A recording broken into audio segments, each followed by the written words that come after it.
Learners, welcome back to your favourite channel study with Prachi. आज हम देखने वाले हैं हमारे एसएससी एंड जितने भी कॉम्पिटिटिव एग्जाम्स की हम इंग्लिश ग्रामर पढ़ रहे हैं उनका पार्ट 3। ठीक है, पार्ट 1 हो चुका है, पार्ट 2 हो चुका है और आज हम करने जा रहे हैं part 3 of our parts of speech. तो हमने क्या क्या कवर कर लिया है पार्ट 1 और पार्ट 2 में। हम देखते हैं कि हमने क्या क्या कवर कर लिया है। मैं आपको बता दूं, हमने सबसे पहले ये देखा कि कैसे हम आइडेंटिफाई करेंगे पार्ट्स ऑफ स्पीच को। फिर हमने नाउन पढ़ा, कलेक्टिव नाउन कितने होते हैं सबको अच्छे से समझा। फिर हमने नाउन के रूल्स देखे, जिस रूल से हमारा जो एसएससी है, एनटीपीसी है, ये सब डायरेक्ट क्वेश्चन उठा के पूछता है। वो सारा रूल्स हमने नाउन का देखा। सिंगुलर प्लूरल कुछ ऐसे वर्ड्स देखे जो लोग कंफ्यूज करते हैं सिंगुलर प्लूरल बनाने में, वो भी हमने सीखा। स्पॉट द एरर देखा हमने नाउन का सारा, किस तरह से एग्जाम में पूछा जाता है, क्या क्या पूछा जाता है, सब कुछ समझा यहाँ। और फिर नाउन के बाद हमने किया प्रोनाउन। प्रोनाउन में भी हमने वही किया, कॉन्सेप्ट, कुछ कॉन्सेप्ट समझा, सीक्वेंस ऑफ पर्सनल प्रोनाउन के कॉन्सेप्ट को समझा। फिर हमने रूल्स देखा, जिस रूल से एसएससी डायरेक्ट क्वेश्चन हमसे पूछता है। फिर हमने सब्जेक्ट वर्ब एग्रीमेंट के रूल्स को देखा। फिर हमने आर्टिकल्स भी किया। आर्टिकल्स के बाद, आर्टिकल्स का सारा रूल को देखने के बाद हम आगे बढ़े। अब आज हम क्या करने वाले हैं उसको देखते हैं। आज हम करने वाले हैं प्रीपोजिशन। यस, आज हम करने वाले हैं प्रीपोजिशन। ये सब हमने कर लिया, एडजेक्टिव वगैरह हमने कर लिया। वर्ब का मैंने बताया था कि पीवाईक्यू वाले वीडियो में हम वर्ब का रूल्स को समझेंगे, क्योंकि इस तरह से वर्ब का रूल समझ नहीं आता। जब तक आपके सामने क्वेश्चन ना हो उस रूल का से रिलेटेड, तब तक हमें रूल समझ में नहीं आता है। इसलिए हम वर्ब के रूल को पार्ट 4 में जब मैं पीवाईक्यू लेके आऊंगी उसमें हम समझेंगे। तो आपकी आने वाली वीडियो मिस ना हो जाए उसके लिए चैनल को सब्सक्राइब करना, बेल आइकन को प्रेस करना और अपने फ्रेंड के साथ शेयर जरूर करना, वीडियो को लाइक करना और जहां कुछ भी कंफ्यूजन हो तो बिना सोचे बिना समझे कमेंट जरूर करना। आज हमारा टॉपिक है पार्ट 3 का प्रीपोजिशन। प्रीपोजिशन में हम क्या देखने वाले हैं, इन और इनटू में। सबसे पहले हम देखते हैं कि इन और इनटू में क्या अंतर होता है। इन स्टैटिक स्टैटिक होता है और इनटू मोशन के लिए यूज होता है। ठीक है, अगर कोई चीज स्थिर है, वो हिल डोल नहीं रही है, मतलब स्थिर है एक जगह है, तो उसके लिए हम इनका यूज करते हैं। और वैसा सेंटेंस जिसमें मोशन हो रहा हो उसमें हम इनटू का यूज करते हैं। एग्जाम्पल के लिए, I am in this studio. मैं स्टूडियो में था, मैं स्टूडियो में थी। स्टूडियो हिल सकता है क्या? स्टूडियो तो अपनी जगह पे ही रहेगा। ठीक है, मैं स्टूडियो में थी, इससे मैं मोशन कहीं पता चल रहा है, मैं उसमें थी। ये तो नहीं है कि मैं उसमें डांस कर रही थी या मैं उसमें गाना गा रही थी, कुछ भी मोशन नहीं हो रहा है सेंटेंस में, इसीलिए हमने इसमें इन डाला। राहुल इंटर्ड इन बीजेपी ऑफिस 2 hours ago। 2 घंटा पहले वो इंटर किया, तो अब ये कुछ मोशन का पता नहीं चल रहा है हमें, तो इसीलिए हमने इसमें इन का यूज किया। अब इंटू का एग्जाम्पल देखते हैं, शिया कैम इनटू दिस स्टूडियो। ठीक है, राहुल इंटर्ड इनटू। आप एक चीज देखो, पास्ट टेंस, कैम के साथ हमने इनटू लगाया। ठीक है, इंटर्ड के साथ हमने इंटू लगाया। लास्ट नाइट, पास्ट टेंस में हम इंटू का यूज कर रहे हैं और प्रेजेंट टेंस में हम इन का यूज कर रहे हैं। ठीक है, अब ऑन और अपन क्या है? ऑन होता है पर और अपन होता है के ऊपर। ठीक है, कैट इज लेइंग होता, बिल्ली फ्लोर पे है, इसलिए हमने यहाँ पे ऑन किया। Tiger pounced upon the Stag. तो आपको डिफरेंस समझ में आ रहा होगा एग्जाम्पल देखने के बाद कि किस जगह हमें ऑन का यूज करना है और किस जगह हमें अपन का यूज करना है। अब है हमारा फिक्स प्रीपोजिशन। कुछ प्रीपोजिशन फिक्स होता है। ठीक है, जैसे थ्रो के साथ हमेशा इन आएगा, ये फिक्स है, ये प्रीपोजिशन फिक्स है कि थ्रो के साथ इन आएगा। और फॉल के साथ इनटू आएगा, ये भी प्रीपोजिशन फिक्स है। फॉल के साथ हम इन नहीं लगा सकते, थ्रो के साथ इनटू नहीं लगा सकते हैं। जहां अगर आप सेंटेंस में थ्रो है तो हम इन ही लगाएंगे चाहे दुनिया इधर का उधर हो जाए। अगर सेंटेंस में फॉल है तो हम इनटू ही लगाएंगे चाहे दुनिया इधर का उधर हो जाए। He threw a ball in the river. She fell into the well. तो ये चीज आपको याद रखना है। मैंने आपसे कहा था कि रिवीजन की कॉपी, एक कॉपी बनाओ नोट्स की, जिसमें आप लिखो। ठीक है, जिसमें आप लिखो, नोट करो, ताकि आपको रिवीजन में ये चीज सही रहे। अब है since and for. Day, day, day name, month name, festival, year digit, twilight, dawn, morning, noon, after, evening, dusk, night, midnight, puberty, birth, childhood, adolescence, young age, death, इन सब के साथ हम since का यूज करेंगे। Noted, 2 days, 5 months, 3 years, 9 decade, जब हम उसी को क्या बोलेंगे, हम इसको एक्सप्लेन कर देंगे। दिन, अगर सिर्फ बात करेंगे दिन की तो हम सिंस का यूज करेंगे, पर अगर हम बता देंगे 2 दिन, 3 दिन, 4 साल, 5 महीना, 9 डिकेड, 6 घंटा, ए लॉन्ग टाइम, इस सब के साथ हम फोर का यूज करेंगे। ठीक है। I have been waiting for you since morning. I have been waiting for you 1 hour since morning. अब ये तो बता रहा है कि मॉर्निंग से हम हैं, पर कितना घंटा। आप समझ रहे हो, अगर सिर्फ मॉर्निंग रहा तो हम सिंस मॉर्निंग करेंगे, और अगर हम बताएंगे कि हम 4 घंटा से कर रहे हैं तो फोर लगाएंगे। अब है बिसाइड एंड बिसाइड्स। बिसाइड मतलब होता है बगल में, और बिसाइड्स मतलब होता है के अलावा।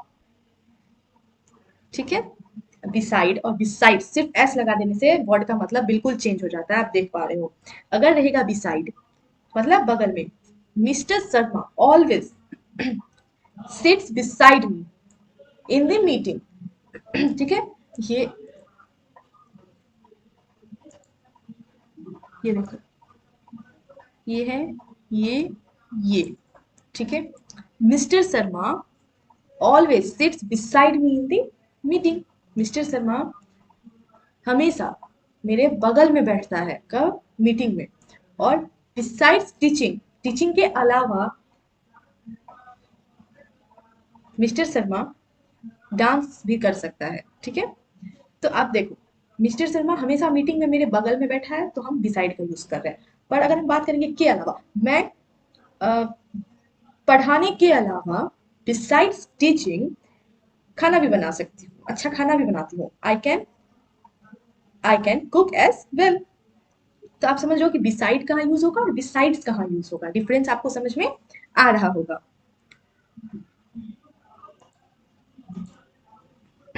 आपको मैं हमेशा बता दूं, अगर सेंटेंस में कहीं भी डिस्पाइट होगा, ये सब वर्ड मैं क्यों बता रही हूँ, ये सब वर्ड कंफ्यूजिंग ऐसा, ये सब वर्ड क्या है ना, एग्जामिनर फेवरेट वर्ड्स है, एग्जामिनर का फेवरेट वर्ड है। ये सब वर्ड हमेशा रिपीट करता है, हर एग्जाम में इन सब वर्ड से क्वेश्चन देता है। डिस्पाइट के साथ ऑफ नहीं आएगा। स्पॉट द एरर क्वेश्चन में क्या करेगा, आपको डिस्पाइट ऑफ लिख के दे देगा। एग्जाम में हमेशा बार बार देखा गया, पीवाईक्यू जब मेरा पार्ट 4 पार्ट 5 में पीवाईक्यू लेके आऊंगी ना मैं, आप देखना उसमें हमेशा हर साल इस चीज को रिपीट करता है कि डिस्पाइट ऑफ। अब स्पॉट द एरर में आपको क्या करना है, आपको, आपने मेरा वीडियो देखा हुआ है, आपने कॉपी में नोट किया हुआ है कि डिस्पाइट के साथ ऑफ नहीं आएगा, तो आप क्वेश्चन को देखते ही समझ जाओगे कि एरर क्या है, एरर ऑफ है, क्योंकि डिस्पाइट के साथ ऑफ नहीं आता है, तो डिस्पाइट ऑफ एरर है। तो आपका 3 मार्क्स आपको मिल जाएगा। लेकिन इंस्पाइट के साथ ऑफ जरूर आएगा। अब आपने क्या देखा स्पॉट द ईयर में कि लिखा हुआ इंस्पाइट बट ऑफ लिखा ही नहीं है, तो आपको पता है ईयर इंस्पाइट है। जब आप पीवाईक्यू में ये क्वेश्चन देखोगे ना किस तरह से पूछा जाता है, तो आपको अच्छे से ये चीज समझ में आएगा। आगे बढ़ते हैं। ये कुछ वर्ड मीनिंग्स हैं, जैसे हॉल्ट मतलब ठहरिए, खंजर का इंग्लिश होता है डैगर, कुंडा का होता है रफन। ये एक्चुअली मैंने आपको बताने के लिए नहीं लिखा था, ये मैंने अपने लिए लिखा था। हम्म, फिर भी यहाँ पे लिखा है तो मैंने बता दिया। अब है बाय और विथ का डिफरेंस समझते हैं। ठीक है। बाय हमेशा लिविंग थिंग्स के साथ आता है, और विथ नॉन लिविंग के साथ आएगा। ही cuts vegetable with a knife. Knife क्या है, नॉन लिविंग थिंग्स है, इसीलिए नाइफ के साथ क्या आया, नाइफ के साथ आया with. The vegetable are cut by him with a knife. अब देखिए ये जो हिम है ये तो इंसान है, इसीलिए इसके लिए बाय आया। और फिर ये जो नाइफ है ये तो इंसान है नहीं, नॉन लिविंग थिंग्स है, मतलब सॉरी ये जो हिम है ये लिविंग थिंग्स है, इसीलिए इसके साथ बाय आया। बट ये जो नाइफ है ये तो नॉन लिविंग थिंग्स है, इसीलिए इसके साथ क्या आया, विथ आया। अब आपको समझ में आ रहा है कि कहाँ पे बाय लगाना है और कहाँ पे विथ लगाना है। इसमें बहुत लोग कंफ्यूज होते हैं, बहुत लोग। अब आपको क्या करेगा, स्पॉट द एरर एग्जाम में एसएससी क्या करता है या एनटीपीसी क्या करता है, आपको दे देगा he cuts, spot the error का क्वेश्चन है, क्वेश्चन क्या है, he cuts the vegetable by a knife. अब आपको इस एरर फाइंड करना है, तो क्या है, बाय अ नाइफ है एरर, क्योंकि नाइफ के साथ विथ आएगा, बाय नहीं आएगा। तो अगर आपने ये चीज मेरा वीडियो देख के नोट किया है तो आपका गलती नहीं होगा। A snake was killed by a man with a stick. By a man इंसान है, लिविंग है, इसलिए बाय आया, स्टिक नॉन लिविंग है, इसलिए विथ आया। Children are advise to fill the form with blue pen. Blue pen क्या है, नॉन लिविंग है, इसलिए विथ आया। और इंक के साथ हमेशा इन आएगा, इस चीज को एक्सेप्शनल में कुछ में ध्यान में रखो, साइड में कहीं नोट बना के लिख लो, इंक के साथ इन लिखना है। बाय विथ दोनों में से कुछ मत लिखना, इंक के साथ इन ही लिखना हमेशा। अब है टू और टूवर्ड्स में देखते हैं क्या अंतर है। अगर जगह निश्चित हो कि उस जगह जाना है तो हम टू लगाते हैं, और जब हमें ये बोला जा रहा है कि हम उसके तरफ जा रहे हैं, जब हम बोल दें कि हम घर जा रहे हैं तो हम लगाएंगे I am going to home, to house. और अगर हम बोलेंगे कि हम घर के तरफ जा रहे हैं तो I am going towards the house. आप समझ रहे हो टू कब लगेगा? देखो, मैं अपने फ्रेंड के घर जा रही हूँ तो I am going to my friends house. But जब मैं बोलूंगी मैं अपने घर के, सॉरी, मैं अपने फ्रेंड के दोस्त के घर तरफ जा रही हूँ, दोस्त के घर नहीं जा रही हूँ, दोस्त के घर तरफ जा रही हूँ, तो हम क्या बोलेंगे? आई am going towards my friend house. समझ गए हो? समझे टू और टूवर्ड्स में क्या डिफरेंस है? आपको अच्छे से समझ में आया ये चीज? इससे इजी वे में आपको कोई नहीं समझा सकता है, सही बता रही हूँ, ये सबसे इजी वे, इससे आसान हो ही नहीं सकता है डिफरेंस समझाने का। प्रीपोजिशन से क्वेश्चन इसी तरह पूछा जाता है। अब मैं आपको प्रीपोजिशन में रूल की जगह ये क्या बता रही हूँ, क्योंकि प्रीपोजिशन से आपको कोई रूल नहीं पूछता, एसएससी एनटीपीसी प्रीपोजिशन से रूल्स नहीं पूछता है, आपको यही पूछेगा। टुवर्ड्स की जगह टू डाल देगा, बोलेगा स्पॉट द एरर, टू की जगह टुवर्ड्स डाल देगा, बोलेगा स्पॉट द एरर। ठीक है? अब है बिटवीन, अमोंग, अमोंगस्ट, अमिड।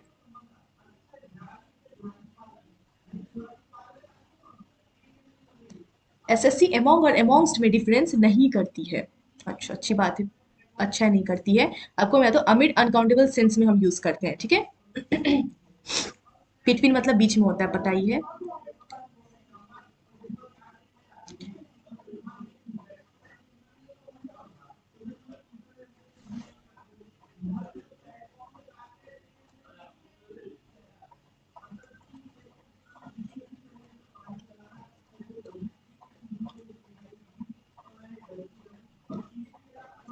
अब यहाँ पे देखिए, by virtue of, by mean of और बाय डिंट ऑफ का क्या यूज होता है। By virtue of better technology company earn good product profits, by dint of hard work anybody can gain success. ये डिफरेंस नहीं, यहाँ पे देखिए फिर आ गया हमारा डिफरेंस ऑफ और ऑफ, ये रहा नेक्स्ट डिफरेंस हमारा। एक एफ और दो एफ लगाने के बाद क्या डिफरेंस हो जाता है? ये ऑफ का मतलब, अगर एक एफ है तो उसका मतलब होता है का के की के जगह हम यूज करते हैं। आई एम ऑफ 30, मैं 30 की हूँ। She is friend, she is sister of my friend, ये मेरी दोस्त की सिस्टर है। तो ऑफ का यूज ऐसा होता है। बट अगर हम वहीं पे दो एफ लगा देंगे तो हम डिस्काउंट, सेपरेशन, मोशन, इस सब में, तो डिस्काउंट में तो आपको पता ही है 50% ऑफ, ठीक है। पर ये मोशन क्या है? सेपरेशन इन मोशन क्या है? ही जम्प्ड ऑफ द कार, वो कार से कूद गया, इससे आपको मोशन पता चल रहा है ना। वो कार से कूद गया। तो ऐसा सेंटेंस जहाँ पे हमें मोशन पता चल रहा है, यहाँ पे हम ओ डबल एफ वाला ऑफ लगाएंगे। नोट कर लो, छोड़ना मत, जितना मैं डिफरेंस बता रही हूँ ना उसको नोट करते चलो। अब ऑन टू क्या होता है? इन और इन टू तो हमने देखा, अभी ऑन टू क्या है? ठीक है। स्टेयर, जब हम सीढ़ी की बात करेंगे ना, स्टेयर्स की बात करेंगे ना, तो वहां पे हमें ऑन टू का यूज करना है। He slipped while he was walking down on to the stair. ठीक है, स्टेयर की जहां पे बात हो रही होगी वहां पे हम ऑन टू का यूज करेंगे। फ्रॉम द स्टेयर नहीं होगा, सीढ़ी से गिरा मतलब फ्रॉम द स्टेयर नहीं, ऑन टू द स्टेयर। हमेशा ध्यान रखना कि प्रीपोजिशन के बाद हमेशा वर्ब का चौथा फॉर्म यानी आईएनजी फॉर्म आएगा। ठीक है, ये ध्यान में रखना। टू के बाद हमेशा वी वन आता है, ये भी ध्यान में रखना। टू के बाद गलती से भी वी टू या V three, V four, V five मत यूज करना। I am going to Delhi, ठीक है, हमेशा। I want to help Ram, help Ram, helps Ram नहीं, हेल्पिंग राम नहीं, हेल्प राम नहीं। अगर टू है, टू प्रीपोजिशन के बाद, अब इससे कैसे क्वेश्चन पूछेगा? आपको दे देगा स्पॉट द एरर का क्वेश्चन देगा, I want to helping Ram. तो अब स्पॉट द एरर में क्या गलती है? हेल्पिंग गलत है, क्योंकि टू के साथ वी वन आता है, वी फोर नहीं। अब क्या है हमारा? फ्रेजल प्रीपोजिशन के साथ हमेशा वी फोर आएगा, यानी आईएनजी वाला फॉर्म। तो फ्रेजल प्रीपोजिशन कौन कौन सा है? आप ये चीज को नोट कर लो, ये चीज आपको रटना होगा, ये चीज आपको याद रखना होगा। Look forward to, with a view to, devoted to, addicted to, owing to, in addition to, given to, object to, dedicated to, habitual to, prone to, accustomed to, averse to, taken to. इन सब के साथ हमेशा क्या आएगा? V four आएगा। He is looking forward to meeting the doctor, not meet the doctor. Meet the doctor गलत हो जाएगा। अब आपको क्या दे देगा? Spot the error, he is looking forward to meet the doctor, तो आपको spot the error mirror meet को बताना है, क्योंकि यहाँ बी फोर होगा। क्यों होगा? क्योंकि ये फ्रेजल प्रीपोजिशन है, forward to. He was use to smoking, use to के साथ भी फोर होगा। ऐसा वर्ड जिसके साथ कभी प्रीपोजिशन नहीं लगता है, वो कौन सा वर्ड है? आप रूल पूछ रहे थे, ये लो रूल आ गया।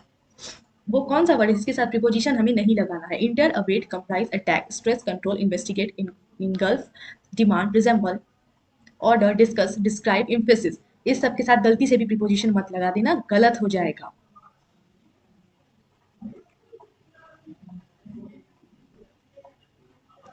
अब क्या है? ईट, ड्रंक, स्पेंड, पोजस, ऑन के साथ हैव आएगा। जब भी किसी सेंटेंस में ईट होगा, ड्रंक होगा, स्पेंड होगा, पोजस होगा, ऑन होगा, इस सब के साथ आपको हैव लगा देना है। ठीक है?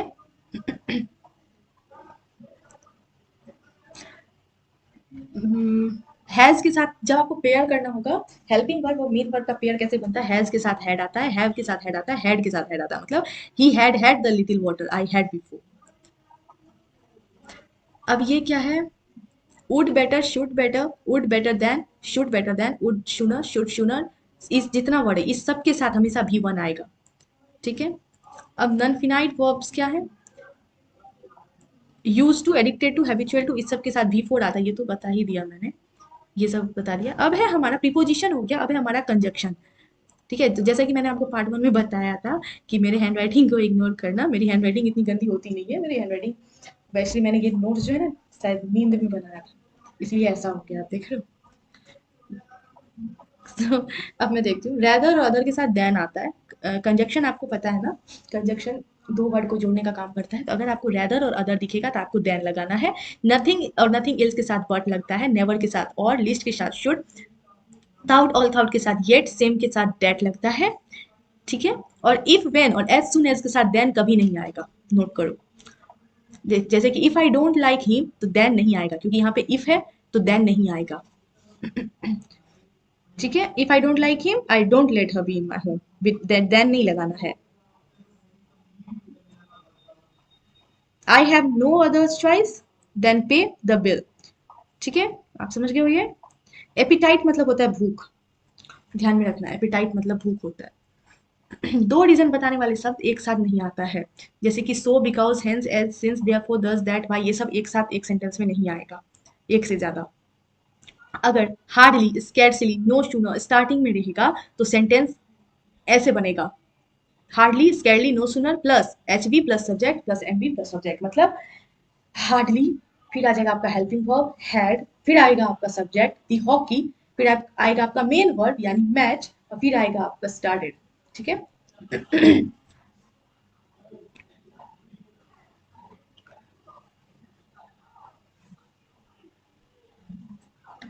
अनलेस वाले सेंटेंस में कभी निगेटिव वर्ड वर्ड नहीं आएगा। अनटिल के साथ नॉट नहीं आता है, लेस्ट के साथ भी नॉट नहीं आता है। ध्यान रखना, इस सब के साथ हमें निगेटिव वर्ड नॉट नहीं लगाना है। तो ये था हमारे कंजक्शन का कुछ रूल। मैं आपसे ये नहीं कह रही हूँ कि हमने सारे रूल्स को देख लिया, बिल्कुल नहीं, मैं आपसे ये चीज नहीं कह रही हूँ, क्योंकि सारे रूल को ऐसे देख पाना बहुत मुश्किल है और आपको समझ में भी नहीं आएगा। समझने के लिए आपको पीवाईक्यू देखना होगा। अब पार्ट फोर, जैसे तीन पार्ट मैंने पार्ट्स ऑफ स्पीच कंप्लीट करा दिया, तो अब पार्ट फोर में सारे पार्ट्स ऑफ स्पीच पे, जैसे पार्ट फोर हो जाएगा हमारा नाउन का सारा पीवाईक्यू, फिर पार्ट फाइव हो जाएगा हमारा प्रोनाउन का सारा पीवाईक्यू, पार्ट फाइव ऐसे करके हम वर्ब का सारा पीवाईक्यू लेके आएंगे। जब पीवाईक्यू में जब हम क्वेश्चन देखेंगे तो वहां ये रूल और समझ में आएगा।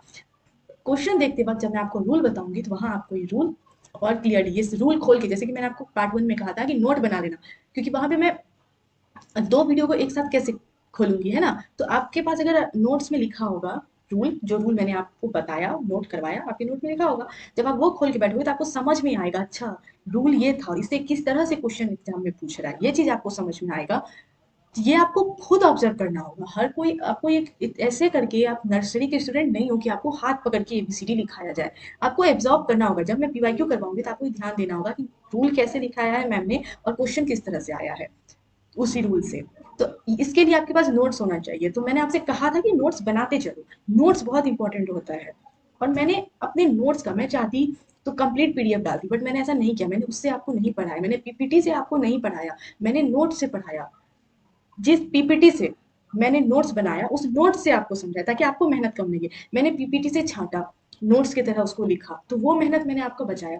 मैंने डायरेक्ट आपको वीडियो में नोट्स प्रोवाइड किया ताकि आप लिखो। इसके अलावा और भी रूल्स हैं। अगर आपको किसी भी तरह के, अगर आपको किसी भी तरह कोई भी नोट्स चाहिए होगा, तो मैंने आपसे पहले भी कहा है कि आप मुझे टेलीग्राम चैनल पे सब्सक्राइब करो।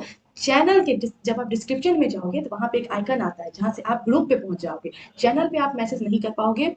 ग्रुप पे मैंने ओपन किया हुआ है टेलीग्राम ग्रुप पे, जहाँ पे कोई भी मैसेज कर सकता है। तो आप चैनल के डिस्क्रिप्शन बॉक्स से टेलीग्राम ग्रुप पे पहुँचो।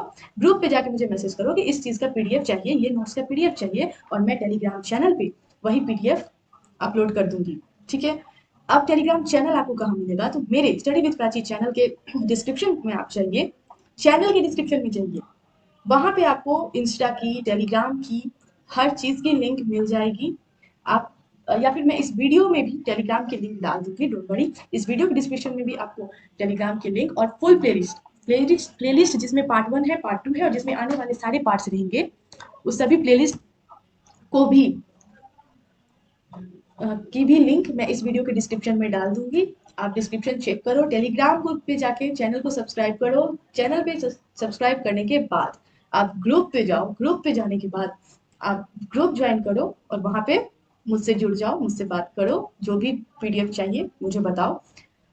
और इंस्टा आईडी को भी आप सब्सक्राइब करो, वहां भी आपको डेली जीके शॉर्ट्स देखने को मिलेगा।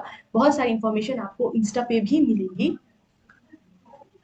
और यूट्यूब को तो सब्सक्राइब करो ही करो, यूट्यूब को भी सब्सक्राइब करो, अगर नहीं किए हो तो बेल आइकन को प्रेस करो, ताकि आने वाली पीवाईक्यू आपकी मिस ना हो जाए। सो ये थी हमारी ग्रामर की रूल्स, इंपॉर्टेंट रूल्स। मैं अब मिलूंगी आपको पीवाईक्यू के साथ पार्ट 4 में। तब तक के लिए हैप्पी लर्निंग, कीप स्माइलिंग।